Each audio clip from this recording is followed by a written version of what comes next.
से हम जो सम्मुखीन कर रहे हैं। जी, बहुत बहुत धन्यवाद। दादा आपके पास आता हूँ।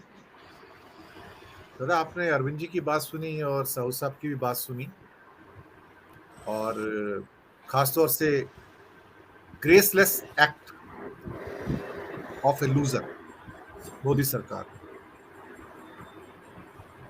इनका बस चले तो हो सकता है ये कारगिल और लद्दाख की तरह विधानसभा ही खत्म कर दें। बोलेंगे अंडमान में ही विधानसभा नहीं है, लक्षद्वीप में नहीं, तो तुम्हें क्या जरूरत है, हम काफी हैं रन करने के लिए। तो मुझे कोई हैरानी नहीं होगी, पार्लियामेंट नहीं आएगी, अभी नई बिल्डिंग आ रही है तो एक नया लॉ आ जाएगा कि दिल्ली में विधानसभा की जरूरत नहीं। अब इनके लिए किसी निम्नतम स्तर पर उतरने की कोई सीमा नहीं बची है। They will invent the new depth of lowness. ये कुछ भी कर सकते हैं। अगर आप संविधान की इस ढंग से हत्या कर सकते हैं, 5 जजों की बेंच, संवैधानिक बेंच के जजमेंट को उल्टा सकते हैं रातों रात, और गोदी मीडिया गुणगान कर रहा है उनका कि देखिए कितने बुद्धिमान लोग हैं ये। यानी कि इनडायरेक्टली कहा जा रहा है कि जो 5 जजों की बेंच है वो बुद्धिहीन है, उन्हें भारत के संविधान की मूल आत्मा का समझ नहीं है, उनको भारतीय जनता पार्टी को समझ है, और वो लोग जिनकी डिग्रियों के बारे में नहीं पता कि कितने पढ़े लिखे हैं, उन्हें संविधान की समझ है। गौतम दा। धन्यवाद दिनेश जी। सबसे पहले तो बात यह है कि देखिए, मैं एक लाइन में कहूँ तो जो कांड हुआ है ये लगता है मुझे विनाश का विपरीत बुद्धि, इसलिए शायद देश में अच्छे दिन आ रहे हैं। दूसरी बात है कि ये लोग जो मुंह में बोलते हैं, करते हैं, करनी और बोलने में इसका फर्क है, करनी और बोलने में। काल देखिए किरण रिजिजू जाने के बाद जब अर्जुन मेघवाल ने जिम्मेवारी लिया, उन्होंने कहा कि हमें जुडिशियरी से कोई कॉन्फ्रंटेशन में नहीं, विश्वास नहीं करते। रात में शायद उनको पता था कि नहीं था, जैसे किरण रिजिजू को भी पता नहीं था कि उसके दफ्तर जा रहे थे, वो टेलीविजन में देख के दौड़ के आए दफ्तर में। तो वो ये इसके बाद रात में जो अध्यादेश जारी हो रहा है वो भी कानून मंत्रालय की तरफ से जा रहा है ना, प्रेसिडेंट के पास, राष्ट्रपति को, राष्ट्रपति ने जो जारी किया था। आपने जो कहा कि ऐसे कोई जरूरत नहीं है विधानसभा का, क्योंकि उन्होंने जो ऑर्डिनेंस में तर्क एक दिया है बड़ा इंटरेस्टिंग, वो तर्क दिया है कि क्योंकि नेशनल कैपिटल रीजियन है, ये देश का कैपिटल है, इसीलिए सारे देश का देखते हुए इसलिए हमें फैसला लेना पड़ रहा है। लेकिन जो सबसे पहली बात तो ये है कि देखिए ऑर्डिनेंस के बारे में तो सबसे पहले कहा गया, अगर कॉन्स्टिट्यूशन में देखेंगे कि एक्सट्रीम अर्जेंसी में लिया जाता है। कौन सा एक्सट्रीम अर्जेंसी था कि इसमें इस सारे कैडर सिस्टम को चेंज करने के लिए अचानक एक नया सिस्टम पैदा करना पड़ेगा? क्यों? इसलिए कि अर्जेंसी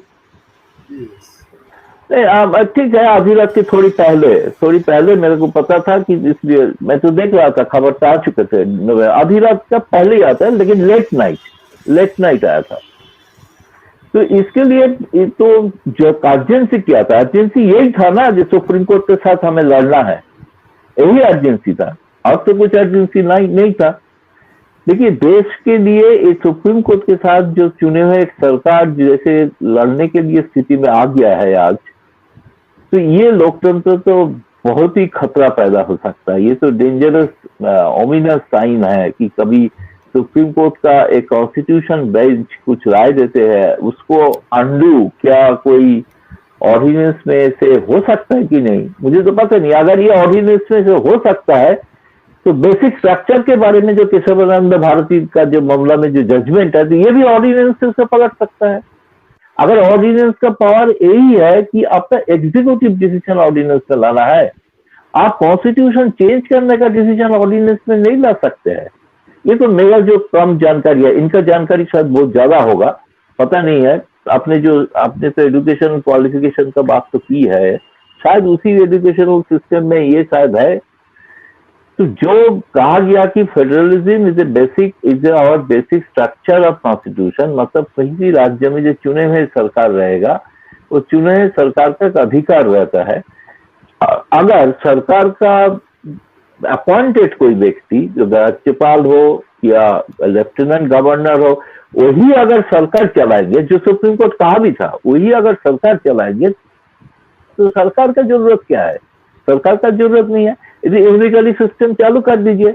ये एक साइड में बोलना पड़ेगा कि ये एक तानाशाही का बू आ रहा है, तानाशाही का बू। हो सकता है कि आप देखेंगे, मुझे पता नहीं है, ये अगर सुप्रीम कोर्ट ये ऑर्डिनेंस को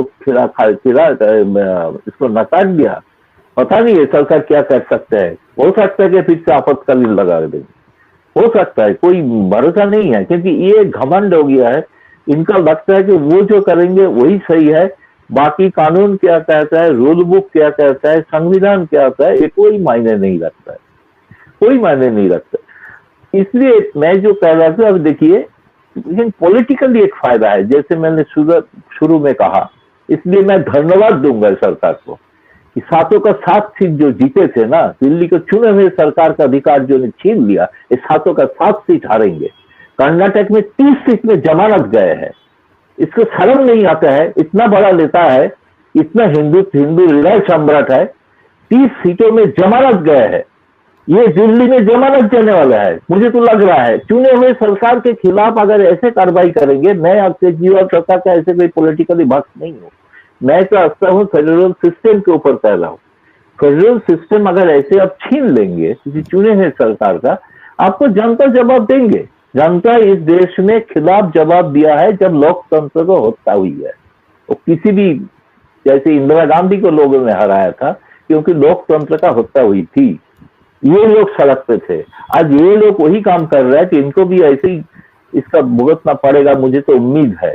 मुझे पॉलिटिकली लगता है कि ये एक तरह से शायद केजरीवाल के लिए पॉलिटिकल बेनिफिट होगा, क्योंकि 7 में मैं पता नहीं बीजेपी कितना सीट जीत पाएगा। मुझे तो लगता है कि पूरा सीट जितना भी मुश्किल है, जितना और भी ऐसे कदम उठाएंगे ये और भी खराब, क्योंकि ये जो होता है ना तानाशाही जो करते हैं, ये और भी जब जाते एक रॉन्ग डिसीजन को ठीक करने के लिए दूसरा रॉन्ग डिसीजन लाते हैं।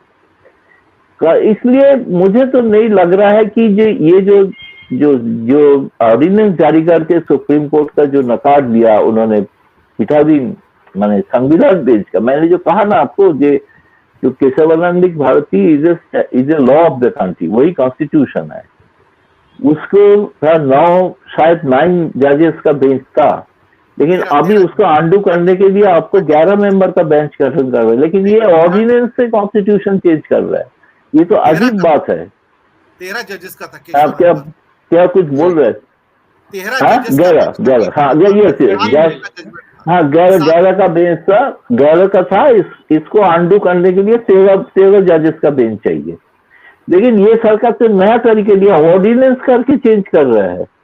जो फेडरल एक चुने हुए सरकार का जो अधिकार है, अगर सचमुच यही तो है ना, तो दिल्ली सरकार, जैसे अरविंद जी ने शुरू में कहा था, ये तो सरकार रखने का, चुनाव करने का, नाटक करने का जरूरत क्या है?